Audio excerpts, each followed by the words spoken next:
ఇలా విడివిడిగా వేసి ఫ్రై చేయడం వలన చికెన్ ముక్కలు కూడా చక్కగా ఫ్రై అవుతాయి, క్రిస్పీగా రెడీ అవుతాయి.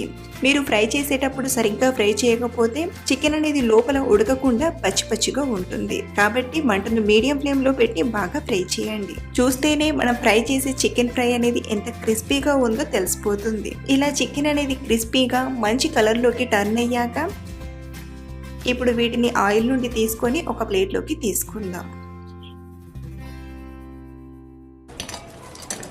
ఇలాగే మిగతా చికెన్ మొత్తం కూడా ఫ్రై చేసి తీసుకోవడమే.